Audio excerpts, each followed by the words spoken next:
God, hallelujah. Magandang umaga sa ating banal na Diyos, mga kapatid, at sa bawat isa na nakibahagi sa gawaing ito, O Diyos. O mga kapatid, maraming salamat sa ating Panginoon.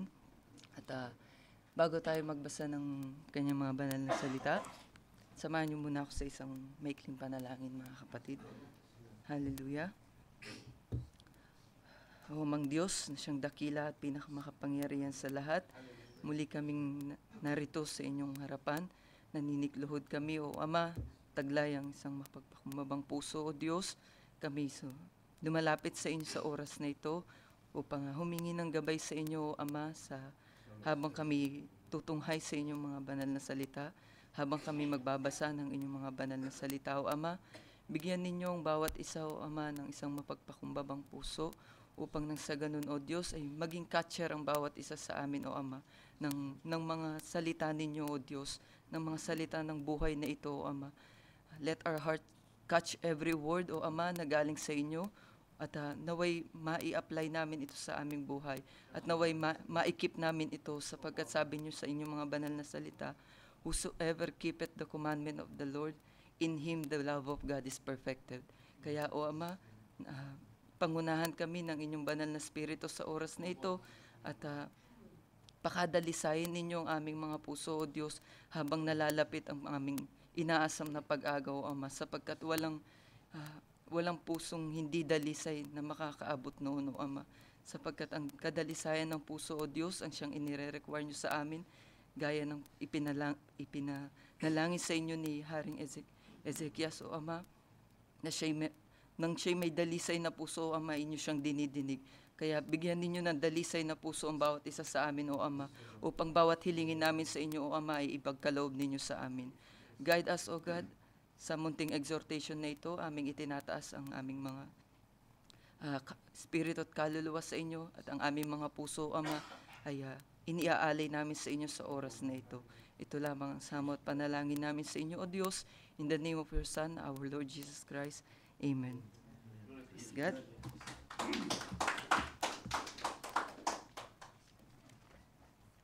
Praise God, mga kapatid. Ating buksan ang ating mga dalang Biblia sa Lucas chapter 7.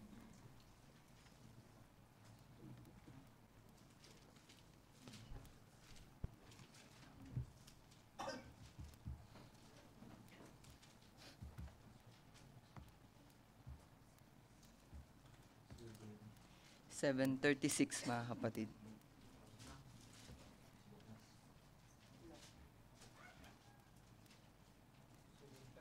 God, ating basahin. Sabi dito ng ating Lucas chapter 7 verse 36.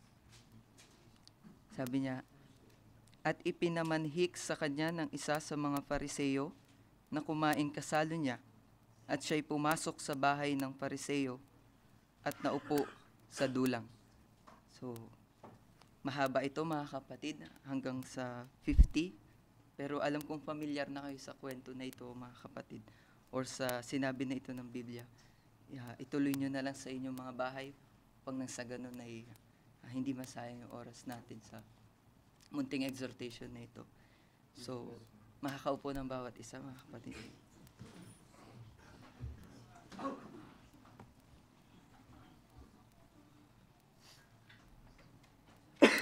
So, salamat sa ating Panginoon, at narito na naman tayo, mga kapatid, sa kanyang bahay sambahan. Sabi nga ng ating kapatid na propeta, lagi siyang masaya kapag nakikita niya yung mga banal na nagkakatipon sa kanyang mga banal na salita. Sapagkat sabi niya, mapalad tayo na mga nandito dahil yung iba, sabi niya, may sakit. Yung iba, may mga disappointment sa buhay na nagiging dahilan na hindi nila pagpunta sa gawain ng Diyos, sabi ng ating kapatid. Pero tayo, mga kapatid, sa biyaya ng Diyos, naririto tayo ngayon. Merong isang mabuting pangangatawan, at ready magpuri, sabi nga ng ating kapatid. Ready magpuri at mag-receive ng salita ng Diyos. So sabi ang title nga pala po ng ating teksto sa oras na ito, The Unwelcomed Christ. Praise God. Maaaring nabasa na ito ng marami sa atin. The Unwelcomed Christ, mga kapatid. So sabi ng ating kapatid, alam lahat natin na hindi natin kayang intindihin ang Diyos, mga kapatid. Sabi niya, you cannot explain God at you cannot study God, sabi ng ating kapatid. Ang kailangan lang natin gawin is to believe God. Yun lang, mga kapatid. Kailangan lang nating paniwalaan ang sinabi ng Diyos at gawin ito. Kasi kapag pinag-aralan mo ang Diyos, mga kapatid, kahit i-spend mo yung lifetime mo, hindi mo siya mapag-aaralan. Hindi mo siya matatarok sapagkat something finite, sabi nga, cannot understand something infinite. Hindi mo pwedeng intindihin yung walang hanggan, mga kapatid. Sapagkat ang Diyos ay walang hanggan at ikaw may hangganan ka, mga kapatid. At hindi mo maiintindihan ng Diyos, sabi ng propeta, unless you believe Him first. Kapag pinaniwalaan mo ang Diyos, then He will make Himself known to you. Sabi niya. Siya mismo magpapaintindi sa kanyang sarili. Sabi nga, the interpreter of the word is God. No? Hindi tao. The interpreter of the word is the Holy Ghost. Is God alone. Kaya kapag merong ibang interpretasyon na binibigay yung tao, mga kapatid, sa awa ng Diyos, hindi natin agad pinaniniwalaan. So, ang sabi,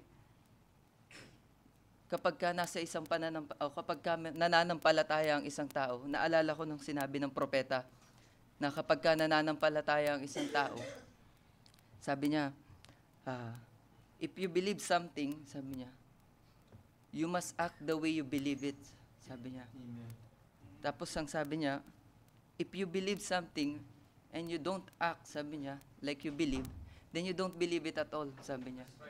So, kapag nananampalataya tayo, mga kapatid, sa pananampalatayang ibinigay sa atin ng Diyos na ito, kung sinasabi mong sinasampalatayanan mo ang ating Panginoong Hesus, then act the same. Kung ano yung sinabi ng ating Panginoong Hesus, yun ang gawin mo, mga kapatid. Maraming tao, I believe in the Lord Jesus Christ. No? Pero kapag sinabi na ng Panginoon na, bawal ito, bawal yan, o gawin mo ito, gawin mo yan, hindi ginagawa ng tao, mga kapatid. So, ang sabi ng ating propeta, they don't believe Him. Sabi. Kahit nasabihin ng kanilang bibig na sila'y naniniwala sa ating Panginoon, sabi nga, your life, sabi niya, speaks louder than your words. Amen. So, yung buhay na ibinubuhay mo, mas malakas siyang magsalita kaysa sa binovocalize mo na salita. Sinasabi mo na nananampalataya ka sa ating Panginoong Hesus. Pagkatapos, sabi nga ng ating propeta, you say you believe Jesus Christ, and when He said, unless a man be born again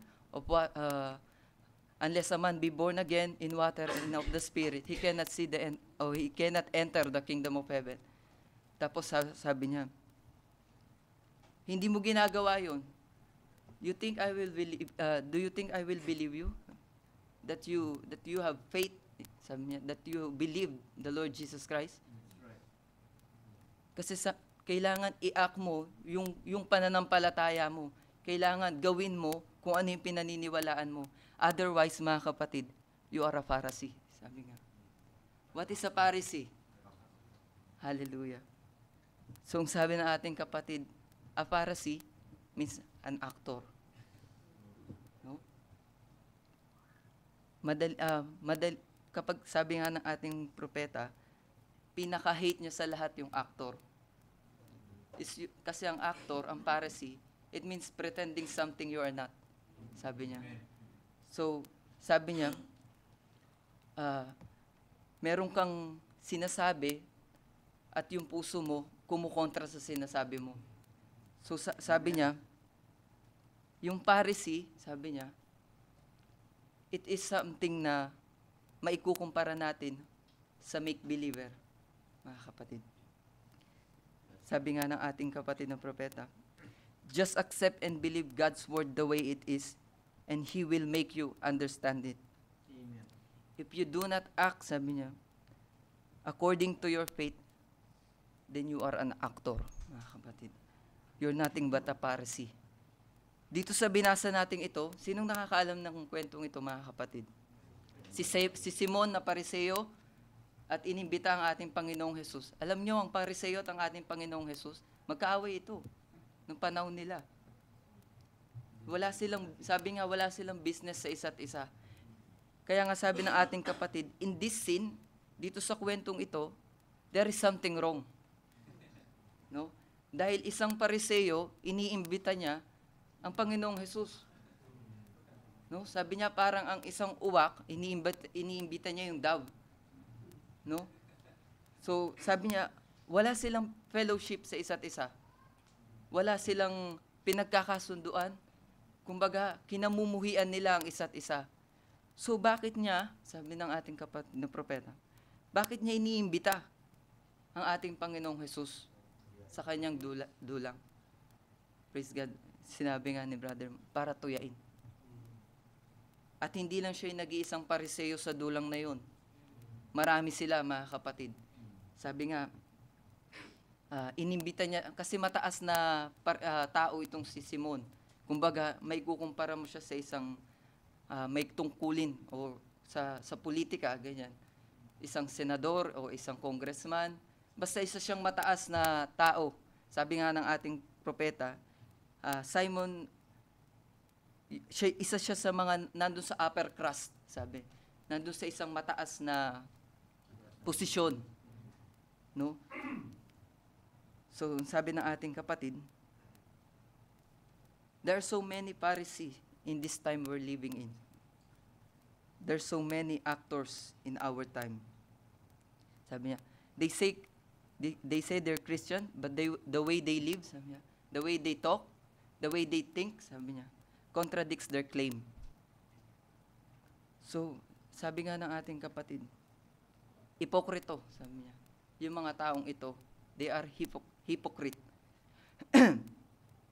Kasi alam niyo yung mga Pariseo, mga kapatid, dinescribe sila ni Jesus Christ.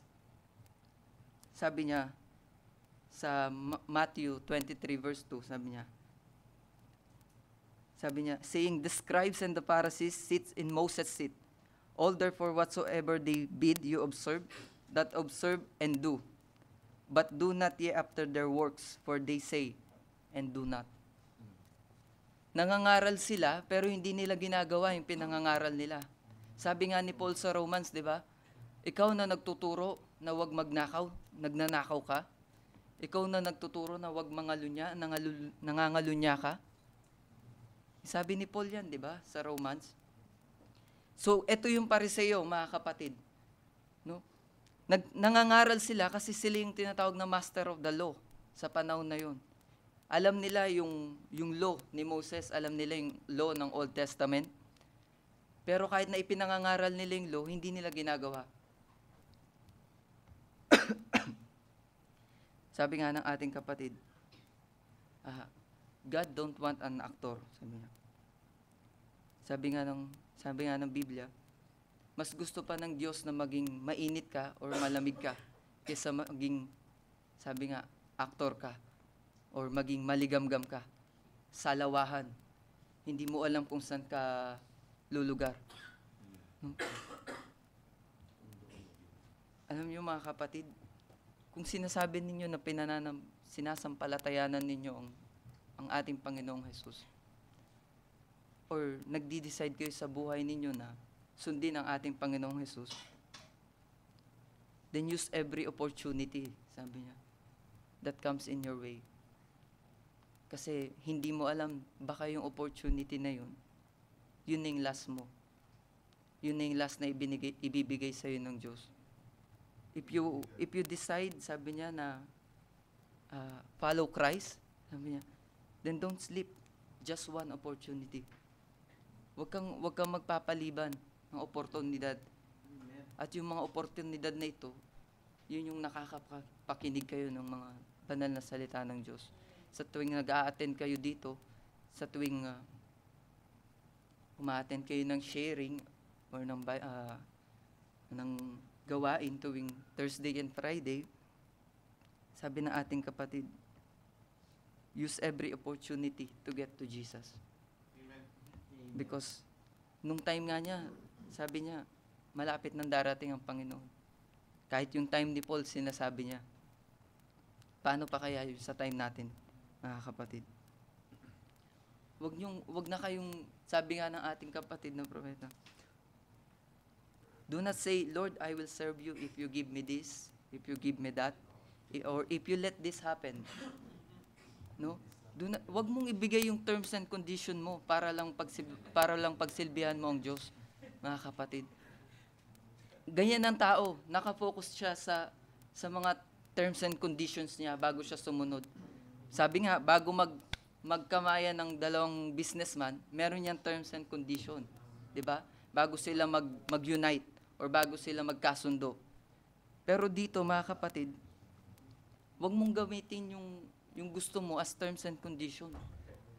Yung terms and condition ng Diyos, yun ang gawitin mo, mga kapatid, para pagsilbayan mo siya. At nasusulat yun dito sa kanyang mga banal na salita. This whole book is the terms and conditions of God na kailangan mong gawin, kailangan mong, kasi tuturuan ka nitong mag-isip ng tama, tuturuan ka nitong gumawa ng tama, tuturuan ka nitong manalita ng tama, mga kapatid. So, ang sabi ng ating kapatid, don't give God your conditions, sabi niya, but rather tell Him that you are nothing, worthless, ignorant, sinner. Yun ang sabihin mo sa Kanya. No? Don't be an actor, mga kapatid. Huwag ninyong gayahin si Simon na Pariseo, mga kapatid. Tell Him what you are and confess to Him your sins. Sabi niya, and how you want to walk a new life with Jesus. Yun ang sabihin mo sa Diyos, mga kapatid. Sabi niya, and He certainly will answer you and be with you all the days of your life. If you abide in Him always. Yun ay kung mag-a-abide ka lagi sa salita ng Diyos. Kasi once na humiwalay ka sa salita ng Diyos, He will no more, sabi nga ng ating kapatid, He will no longer walk with you. Lalakad kang kasama ng Diyos sa loob ng salita ng Diyos. Pero pag lumabas ka, hindi na yung kasama sa terms and conditions. Kapag ka sinira mo, sabi nga, yung nagkaroon ng breach of contract, hindi ka nasagot ng kumpanya, mga kapatid. So kapag ka breach mo, no, yung terms and conditions na ito ng Diyos, hindi ka nasasagutin ng Diyos. So kailangan nandun ka, parati kang nandun sa salita ng Diyos. Lagi kang nasa loob nito para lagi kang sagot ng Diyos, mga kapatid. Sa anumang mangyayari sa buhay mo, sasagutin ka lagi ng Diyos. No? Sabi niya, you got to feel the need of Jesus. Draw nigh to Him, sabi ni James, and certainly, sabi niya, He will draw nigh to you. So ikaw muna yung magdo-draw nigh to Him. No? Ilapit mo yung sarili mo sa Diyos, mga kapatid. Iwaksi mo yung lahat ng mga, sabi nga, lose all your connections in the world. Let loose, sabi nga ng ating kapatid. Let loose and let God. No? Tanggalin mong lahat ng nakakonekta sa'yo. Lahat ng nakakadena sa'yo, mga kapatid. Kasi alam niyo, mga kapatid, kung iniisip niyo na ang Diyos ang Diyos lang ang kakalas ng kadena ng yan. Hindi, mga kapatid. Hindi niya kakalasin biglaan yung kadenang yan. Kailangan gusto mo, nakalasin niya yan. Kung hindi mo gusto, mga kapatid, nakalasin niya yung kadenang yan, hindi niya kakalasin yan. Unless kung ganun, gumawa ang Diyos, then lahat ng tao maliligtas. Kung siya lang mismo sa sarili niya, kakalasin niya yung mga connection mo sa mundo, then lahat ng tao maliligtas. Pero hindi, mga kapatid, you have to get faith in your heart. kailangan sampalatayanan mo ang Diyos, nakakalasin niya yung mga kadenang ito na nagtatali sa iyo sa sanglibutan. Kasi yung mga kadenang ito, mga kapatid, ito yung sabi nga ng ating kapatid kanina, ito yung nagkikip sa iyo sa Diyos. Kapag ka na-focus yung attention mo sa isang bagay, na halos wala, hindi mo na maisip yung Diyos, hindi mo na maisip yung mga dapat mong gawin para sa Diyos, ito yung mga dapat kalasin natin sa ating buhay.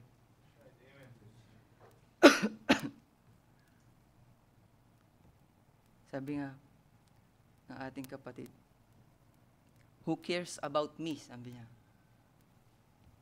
Yung me, sabi niya, kailangan tanggalin ito sa way, sabi niya. Remove it in your way, sabi niya. Yung ikaw, remove it in your way, sabi niya. Kailangan, I come to Christ, sabi niya, to see what I could do for Him. No? Hindi siya yung merong gagawin sa akin, kundi ako yung may gagawin para kay Kristo, ang sabi ng ating kapatid. I got to do something for Him.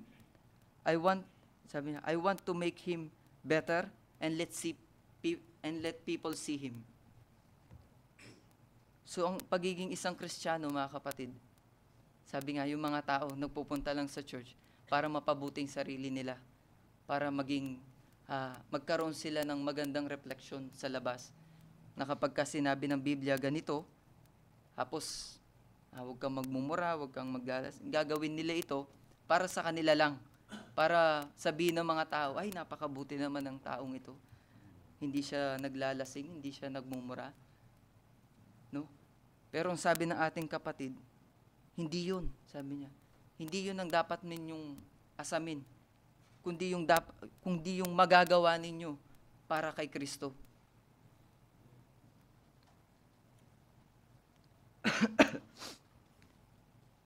So sabi nga dito sa kwentong ito, mga kapatid,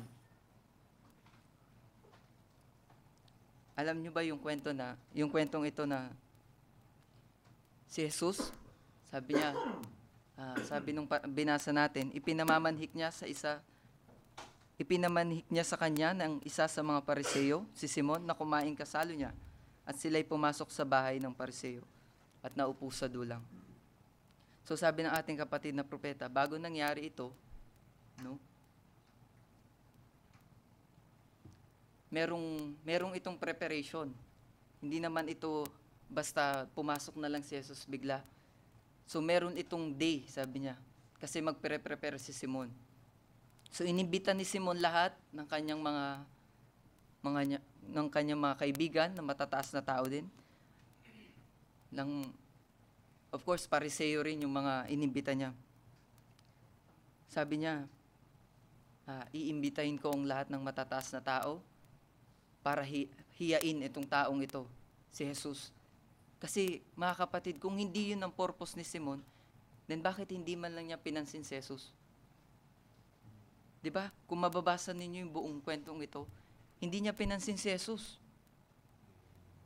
Sabi nga, yung mga kaibigan niya na nakasakay ng karwahe o mga kaibigan niya na, kasi noon sabi niya,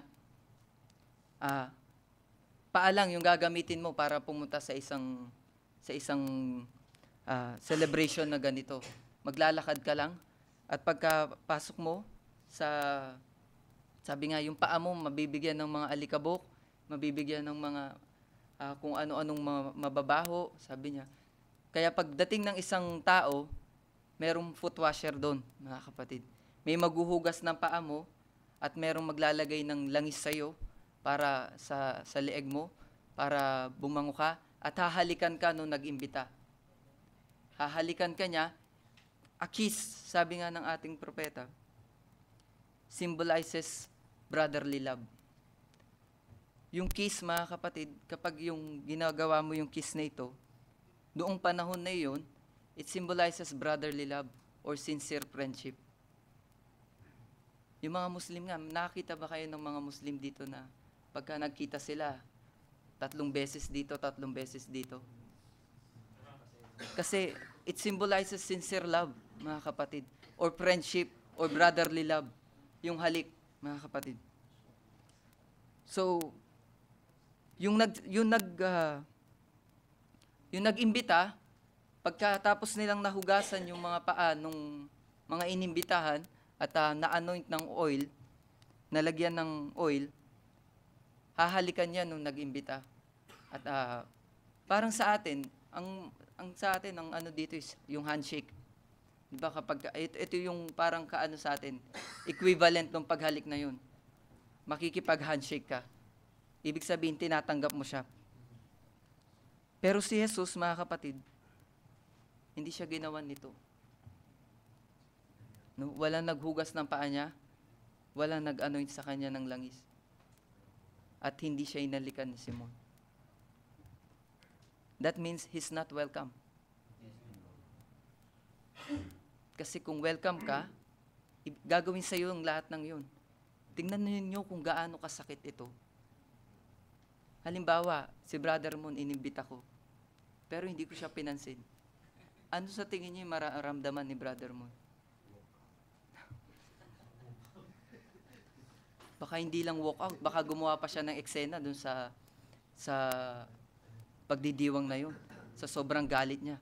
Alam niyo yung feeling na inimbita ka, tapos feeling mo unwelcome ka? Kasi hindi ka man pinansin nung nag-iimbita sa'yo, o yung nag-imbita sa'yo.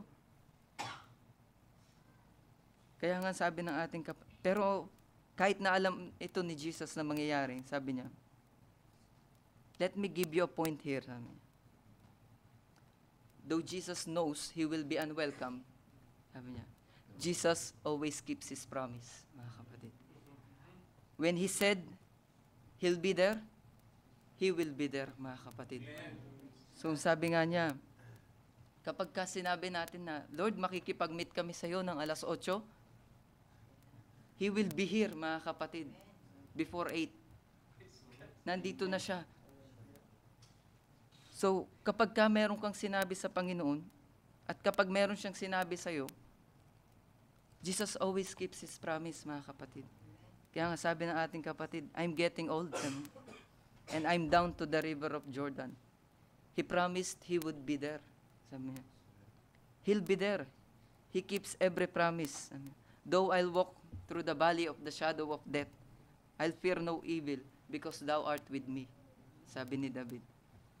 I don't need to worry, sabi niya. He'll be there. Sabi niya. Kaya nga minsan meron tayong inaawit na, I won't have to cross Jordan alone, di ba? Jesus died all my sins to atone. No? When the darkness I'll see, he'll be waiting for me. I won't have to cross Jordan alone. Sabi nga niya, dahil matanda na siya, ating kapatid na propeta, kapag ka sinara niya na yung mata, kapag ka darkness na yung nakita niya, alam niya na merong naghihintay sa kanya. May sasalubong sa kanya. He will be there, ang sabi ng ating kapatid. Because he promised it. And I believe it, sabi ng ating kapatid.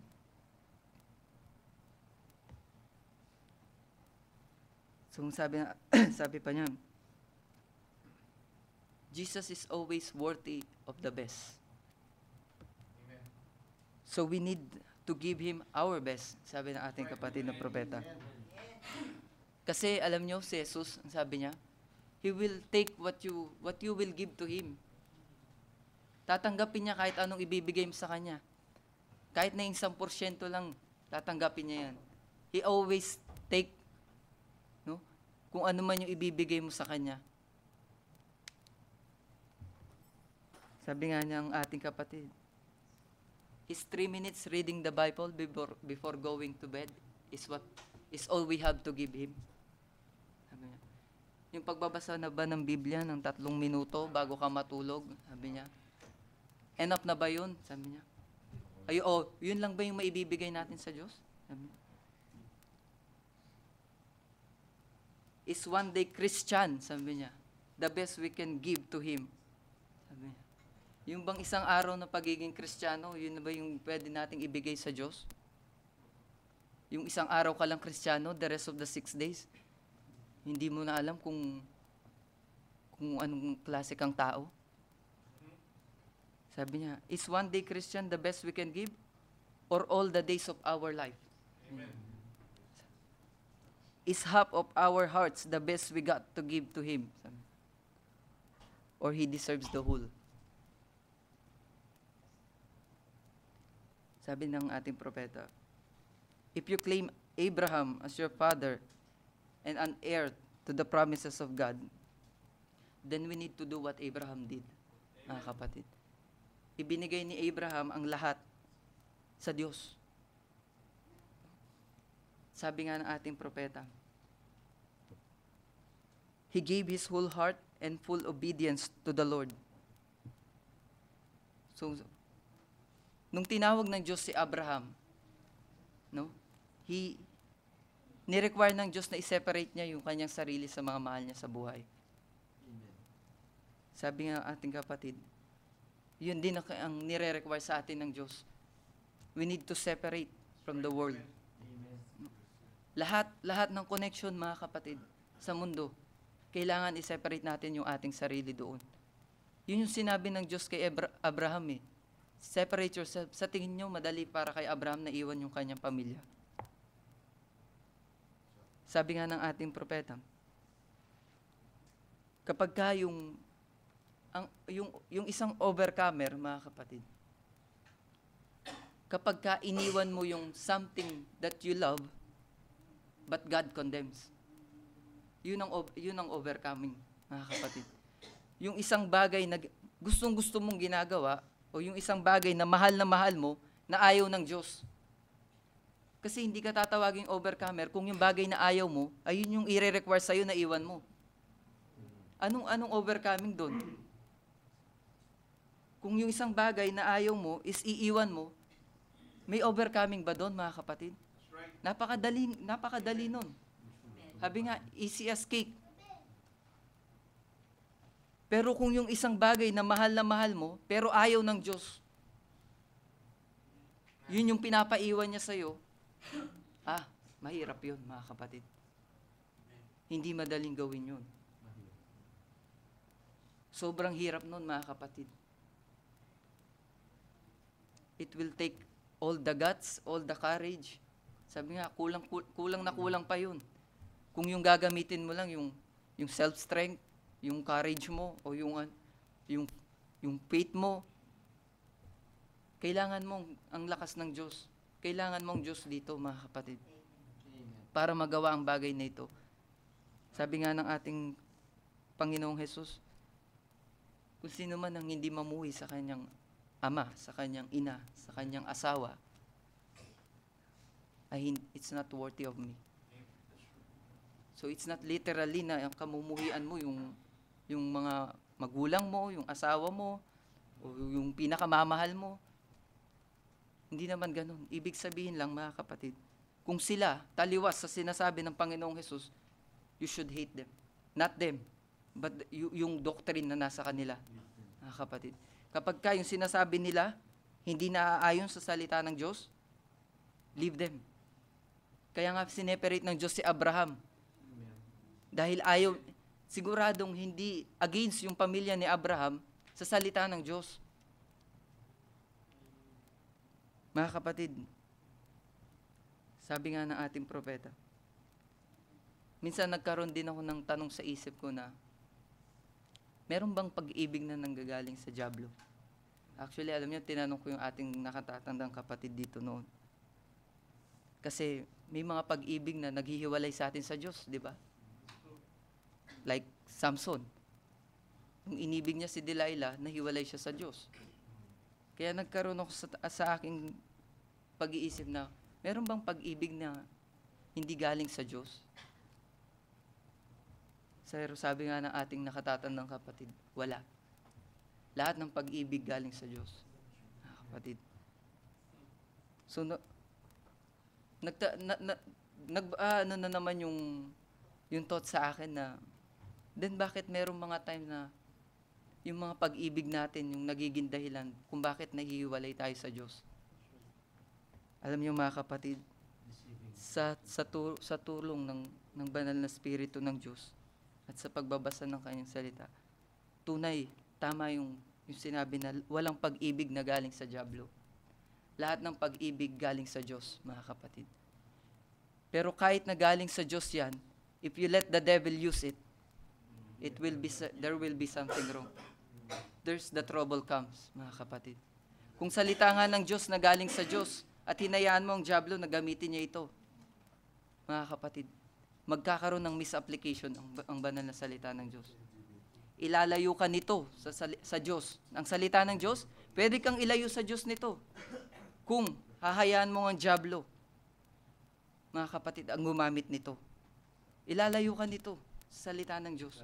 Sa katotohanan ng Diyos. So hindi lahat ng nanggaling sa Diyos, mga kapatid, pwedeng gamitin ng diablo. At yun lang naman ang ginagamit ng diablo. Wala namang possession ng diablo. Kung ano lang naman yung galing sa Diyos, yun lang naman din yung ginagamit niyang pang-deceive. Kaya kung yung pagmamahal natin, sabi nga, yung phileo love natin, yung naghihiwalay sa atin sa Diyos, yung phileo love itself is not wrong, mga kapatid. Pero kung paano mo ito i-apply, doon nagkakaroon ng, sabi ng trouble. Kung paano mo i-apply yung phileo love na ito. Kung hahayaan mo ba ang diablo na gamitin ito? Paano mo ba malalaman na ginagamit ng diablo yung phileo love? Kapag yung phileo love na ito, inilalayo ka sa salita ng Diyos. Sabi nga ng ating kapatid, hindi mo naman kailangang iwanan yung phileo love na ito. Pero sabi niya, kung ito yung nagiging dahilan ng pagkakalayo mo sa Diyos, alam mo yung phileo love, it is human love, mga kapatid. Ito yung pagmamahal ng tao sa kanyang ina, sa kanyang ama, sa kanyang mga mag-anak, mga kaibigan. This is human love, mga kapatid. Sa kanyang asawa. No? Kapag itong pag-ibig na to, sabi ng ating kapatid, ang humahad lang sa iyo para gawin ang salita ng Diyos, mga kapatid, it is better to live, sabi niya. Kailangan iwanan mo yung phileo love na yun. And it is very hard. We know, mga kapatid, it is very hard. Iiwanan mo yung something that you love. Mahirap at masakit ito, mga kapatid. But if God requires it, hindi nyo ba gagawin, mga kapatid? Kung ang Diyos na nagre-require nito, mahirap intindihin, mahirap gawin, mahirap i-apply sa ating buhay. Pero mga kapatid, sabi nga ng ating kapatid ng propeta, if you find God's path, sabi niya, and walk in it, this is the best life in the world, regardless of its ups and downs. Hanapin ninyo yung katuwiran o yung daan ng Diyos, sabi niya, at lakaran nyo ito. Ito yung pinakamasayang buhay, sabi niya. Ito yung pinakamasarap na buhay. Kahit na no matter na masakit, no matter na masaya ka, ito pa rin, sabi niya. Kasi kahit na nahihirapan ka, hindi ka i-condemn ng puso mo. Pero kung ginagawa mo yung taliwas sa salita ng Diyos, nahihirapan ka na, kinokondem ka pa ng puso mo. Actually, ang diablo ang nagko-condemn sa'yo. Mahirap ito, mga kapatid. So, ang sabi ng ating kapatid, kung kiniklaim ninyo na si Abraham ay inyong ama, alam niyo ba si Abraham, binigay niya yung buong puso niya sa Diyos. Dumating pa nga sa point na tinest siya ng Diyos. Dahil nakikita ng Diyos na masyado ng si Isaac yung pinagtutuunan niya ng pansin. Di ba? Pero binigay niya yung kanyang buong puso at saka yung buong pagsunod niya, yung buong full obedience niya sa Diyos when he willingly offered Isaac. Ni-require ng Diyos sa kanya yung something na mahal niya. Di ba? Pero tignan ninyo, mga kapatid, tignan ninyo yung something na o yung someone na mahal ni Abraham, yung kanyang anak, hiningi sa kanya ng Diyos. Sabi niya, i-offer mo sa akin si Isaac. Alam niyo ba, mga kapatid, kung babasahin mo sa Genesis, parang wala lang, di ba? Parang umakyat lang bigla si Abraham, parang kasama niya lang si Isaac, parang sasaksakin niya lang. Pero alam niyo, mga kapatid, sabi nga ng ating prophet, the moment na marinig yun ni Abraham, hindi na tumigil yung luha niya. Hindi na tumigil yung luha niya sa kakaiyak. Kasi iaalay niya yung someone na pinakamamahal niya. Nag-iisang anak, si Isaac. Habang naglalakad siya papunta doon sa pre-provide na place ng Diyos na pag-aalayan niya kay Isaac, habang naglalakad siya, siguro tinutuya siya ni Satanas. Sabi niya, iaalay mo ba yung anak mo? Nag-iisa lang yan. Di ba mahal na mahal mo yan? Ginagamit ni Satan yung pagmamahal niya kay Isaac. Yung phileo love niya kay Isaac, ginagamit ni Satan. Huwag mong iaalay. Nag-iisa na nga lang yan. Ang tagal-tagal mo pang hinintay yan. Tapos iaalay mo lang ngayon. Siguro naman hindi ganyan ang ibig sabihin ng Diyos. Sabi niya. Baka ganito lang naman ang ibig sabihin ng Diyos dyan.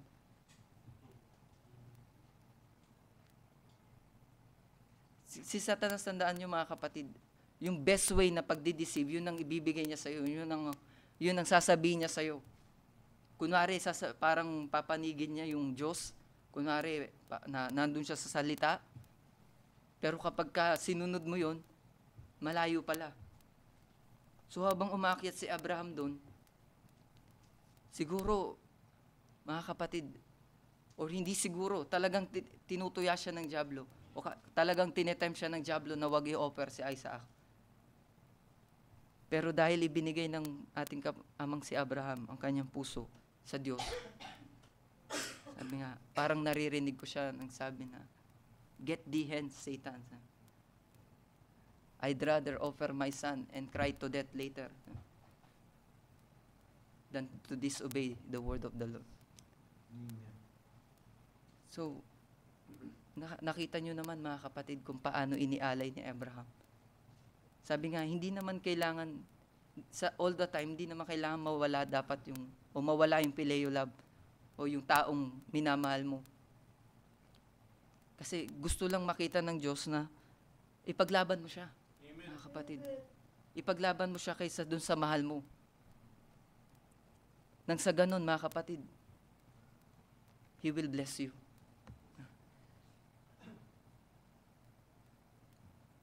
God is true to every promises. Sabi ng ating kapatid.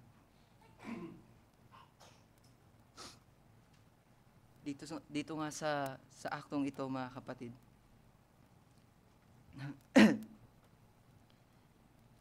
Balikan natin to, mga kapatid. Sabi niya, konti na lang, mga kapatid. If Jesus said He will be there, just as He promised He would be. So, nung nandun na ang ating Panginoong Jesus, sabi nga, kapag minit mo ang Panginoong Jesus, kapag nakipagtipan ka sa Panginoong Jesus, ang time ng Panginoong Jesus, siguro mas mainam pa sa tinatawag nilang American time. Yung American time, mga kapatid, on time is late. 5 minutes before the time is on time. Kapag nag-set ka ng kunwari, sinabing alas 8. Pag alas 8 ka dumating, late ka daw sa American time. Pero kung 5 minutes before yung time na yon, on time kang dumating. Ganyan ang American time. Ang Filipino time, 1 year before. Parang, kapag nag-set ka ng date, naku, yung iba nag-aalat na ng ilang oras. Ay, sigurado mamaya pa darating yan. Pero ang ating Panginoong Jesus, ganun siya, mga kapatid. Amen. Kapag nakipagtipan tayo sa Kanya, He will be there. Hindi nga 5 minutes eh. Nandun na talaga siya. Hinihintay niya na talaga tayo doon. Dito, mga kapatid, hinihintay niya na tayo dito. Kaya sa tuwing magpapalipas kayo ng ng ilang oras, mga kapatid. Actually, ito, lagi ko rin ito yung nararamdaman dun sa church sa Pampanga. Kaya nga nagpapasalamat ako sa Diyos dahil binilan ako noon ng single na motor ni Papa. Dahil kapag Sunday na, kasi dati ako, pag Sunday na, 7:30 pa lang prepare na. Ako at saka si Papa. Prepare na kami, 7:30 pa lang. Pero yung mga kapatid naming babae at saka si Mama, naku, mag-alas 8 na. Nagsusuklay pa lang ng buhok na may nakatapis pang ganyan. So, nung bumili si Papa ng single, si Papa na lang yung nalilate sa kanila dahil ako. Pagka tapos na ako ng 7:30, 7:45, ganyan. Magsisingle na ako papunta sa church. Iiwan ko sila doon. Pero si Papa, nandun lang sa labas ng terrace. Hinihintay niya yung pamilya namin. So, ilang beses na rin ito na diskusyon doon na hindi tao yung minimit kapag sa mga pagkakataong ito. Kung yung tao nga na minimit mo, halos ayaw mong malit, lalo na kung mataas yung taong yun. Paano pa kaya kung yung mataas sa mataas yung imimit mo, which is the Lord Jesus Christ. Alam niyo mga kapatid, sa eksenang ito, naniniwala ba kayo na Jesus is uncomfortable here? Kasi feeling niya, hindi siya welcome eh. Sabi ko nga, yung kay Brother Mon kanina, kung ganun yung ipinafeel ko sa kanya, masakit yun, mga kapatid. Yung bang napapahiya ka na, yung bang hindi mo alam kung sino yung kakausapin mo dahil walang gustong kumausap sa'yo. Pero ang masakit doon, inimbita ka. Inimbita ka, mga kapatid. Kasi, he was embarrassed because he was invited, but it seems he was not. Sabi nga ating kapatid. In-invite siya pero parang hindi naman siya welcome. Pero sabi ng ating kapatid na propeta, merong isang nag-welcome sa kanya. At yung isang yun, hindi mo pa akalain siya yung magwe-welcome sa Diyos. Sabi nga, itong babaeng ito, na makasalanan, sabi niya, nung nakita niya si Jesus sa dulang ng mga Pariseo, sabi ng ating prophet, drinamatize niya na. Etong babaeng ito, pumunta pa sa isang shop, no? Dala-dala niya yung mga pera niya kasi she's an harlot, mga kapatid. Isa siyang prostitute, patutot, no? So, yung mga binayad sa kanya, sabi niya, nung nasa bulsa niya, inipon niya ito, sabi niya. At pumunta siya sa isang perfume shop. Sabi niya, nung nakita niya si Jesus, unwelcome, no? Hindi nahugasan yung paa, walang oil na na-anoint sa kanyang leeg o sa kanyang katawan. Pumunta siya sa perfume shop. Dahil sabi nga ng ating kapatid, baka yung nagbebenta doon, ano kayang gagawin dito ng babaeng ito? Sabi. Kasi alam siya na harlot eh. No, kumbaga hindi siya in-entertain. Kumbaga, or hindi siya binibigyan ng pansin. Pero sabi ng babae, give me the best alabaster box. Sabi niya. Ibigay mo yung pinaka-best mo na alabaster box. Sabi niya ganyan. Tapos sabi ng ating Panginoon, o sabi ng babae,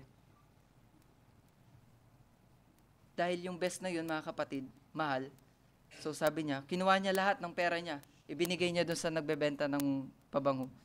At yun ang binigay ng pabango, yun yung pera niya is sakto doon sa alabaster box na ito. Sabi nga ng ating propeta, you need to give your whole, sabi niya. That's right, amen. Para makuha mo yung best at ibigay sa Diyos. Amen. So nung nakuha niya ng alabaster box, pinuntahan niya agad ang ating Panginoong Jesus. No? Ina-approach niya pa lang, hindi na siya tumitigil sa pag-iyak. No? At pumunta siya dun sa feet ng ating Panginoong Jesus. No? Hinugasan niya yung paa ng ating Panginoong Jesus ng kanyang mga luha. At yung pinampunas niya ay hindi lang basta pampunas, kundi yung glory ng babae yung pinampunas niya, sabi nga. Yung glory ng babae, yun yung pinampunas niya sa mga paa ng ating Panginoong Jesus, which is yung kanyang buhok. At inanoint niya ito ng alabaster box, yung alabaster. Inanoint niya yung paa ng ating Panginoong Jesus. So, ang sabi ng ating kapatid, yung best na kaya niyang ibigay, ibinigay niya sa Panginoon. Sabi nga, kapag ang Panginoong Jesus, kapag pumasok siya sa ating mga puso, mga kapatid, sabi nga, yung ating mga puso, marami pang pinto sa loob. At yung mga pintong yun, may sarili-sarili silang, meron silang mga ownership mo. At gusto ng Panginoon, pasukin niya yung mga yun. So, gagawin nyo rin ba yung ginawa ni Simon, mga kapatid? Papapasukin nyo lang ba sa puso nyo ang Panginoong Jesus? Pero hindi nyo siya i-entertain o hindi nyo siya papapasukin sa ibang mga pintuan ng inyong mga puso. Parang phileo love, material love, o kung meron kang bagay na gugustuhan na gustong kunin ng ating Panginoong Jesus, hindi nyo ba gagawin yun? Gagawin nyo rin ba yung ginawa ni Simon? Na ang pinapasok mo nga sa puso mo ang Panginoong Jesus, but He's unwelcome in your life. Parang sinabi mo lang na, I believe in the Lord Jesus Christ, but I don't want to do His commandments. Ganun ba yung gagawin nyo, mga kapatid? Nawa hindi, mga kapatid. Nawa laging welcome ang ating Panginoong Jesus sa ating buhay. At nawa, mga kapatid, lahat ng mga kumakadena pa sa atin, alam nyo, mga kapatid, sigurado akong alam nyo kung ano pa yung kumakadena sa inyo. Imposibleng hindi nyo alam. The moment na naririnig nyo to, meron na ang pumapasok sa isip ninyo na kumakadena sa inyo. Ngayon, bibigyan ko kayo ng isang tanong, mga kapatid. Okay pa ba sa inyo na magkita-kita tayo dito sa Friday o hindi na? Yung unang pumasok sa isip ninyo, mga kapatid, na yun yung kumakadena sa inyo. Ano ba ibig sabihin? Gusto nyo ba na sa span ng 1 week mag-rapture na? Kung hindi ka makapag-amen, meron pang nakakadena sa iyo, mga kapatid. At yung nakakadena na yun ang sinasabi ngayon ng Panginoong Jesus na i-let go mo, na i-lose mo, mga kapatid. Kayo lang makakasagot noon, kayo at ang Diyos. Kung gusto nyo pa bang magkita-kita tayo dito ng Friday, o sa buong span ng 1 week, gusto nyo naman na mag-rapture na. Kung hindi nyo pa gusto, mga kapatid, then meron pang kumakadena sa inyo. At yung kumakadena na yun, mga kapatid, let loose and let God. Amen. Praise God. Doon lamang po tayo din na ng ating Panginoon.